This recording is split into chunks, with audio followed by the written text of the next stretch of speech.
আমি নেতানিয়াহুকে জুতা মারছি, ট্রাম্পকে জুতা মারতেছি, মোদিকে জুতা মারতেছি।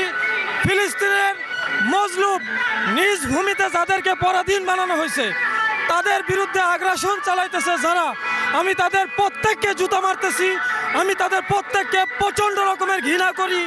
আল্লাহ যদি আমাকে কখনো তৌফিক দান করেন এবং জিহাদের ঘোষণা আসে, আমি জিহাদের ময়দানে অবতীর্ণ হয়ে এই সব জালেম এবং মুসলমানের শত্রুদেরকে আমার সাধ্য অনুযায়ী যতটা পারি ইনশাআল্লাহ এর প্রতিশোধ গ্রহণ করব। আমরা নারায়ণগঞ্জ সোনারগাঁ থানা থেকে এসেছি। আমাদের দাবি হলো, অনেকেই বলে যে যুদ্ধ বন্ধ চাই, যুদ্ধ বন্ধ চাই। আমাদের দাবি হলো, আমরা ফিলিস্তিনে যুদ্ধ বন্ধ চাই না, আমরা চাই যুদ্ধ চলুক, যুদ্ধ চলবে, কিন্তু হামাস নির্মূলের নামে হত্যাযজ্ঞ, নারী শিশুদেরকে হত্যাযজ্ঞ এবং গাজায় ধ্বংসযজ্ঞ বন্ধ করতে হবে, বোমাবর্ষণ বন্ধ করতে হবে। ইসরায়েলের যদি সাহস থাকে, তাদের যদি শক্তি থাকে, সামর্থ্য থাকে, তারা যুদ্ধ করুক হামাসের সাথে, স্বাধীনতাকামীদের সাথে, মুক্তিদলদের সাথে। তারা তাদের সাথে না পেরে তারা তাদের ব্যর্থতা ঢাকতেই এখন গাজায় নৃশংস হত্যাযজ্ঞ চালাচ্ছে, ধ্বংসযজ্ঞ চালাচ্ছে।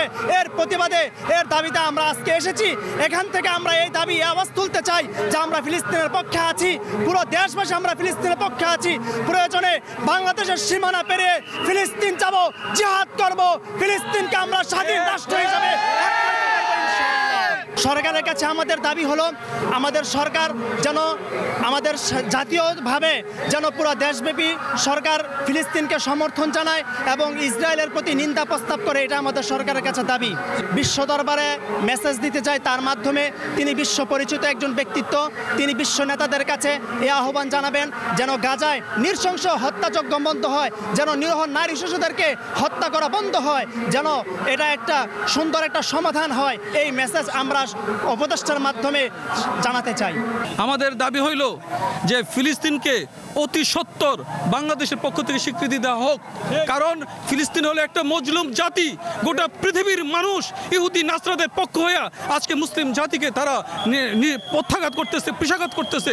কাজে আমরা একমাত্র বাঙালি জাতি 1971 যেমন স্বাধীনতা অর্জন করেছি, ফিলিস্তিনের পক্ষে মতামত গ্রহণ করে, মতামত দিয়ে ফিলিস্তিনকে স্বাধীনতা অর্জন করে দিতে আমরা বদ্ধপরিকর। এই জন্য সরকারকে দ্রুত আহ্বান করব যে ফিলিস্তিনকে স্বীকৃতি দেয়, ফিলিস্তিনকে স্বাধীন রাষ্ট্র হিসেবে গঠন করে। অন্যান্য মুসলিম রাষ্ট্রগুলো যারা আছে, কাতার, দুবাই, বাহরাইন, তাদের মতো বিশ্বাসঘাতকতা আমরা করতে চাই না। আমরা বাঙালি জাতি, আমরা বাংলাদেশি ফিলিস্তিনের পক্ষে আছি, মৃত্যু পর্যন্ত ফিলিস্তিনের পক্ষে থাকবো এবং ফিলিস্তিনের কাজ করবো ইনশাআল্লাহ।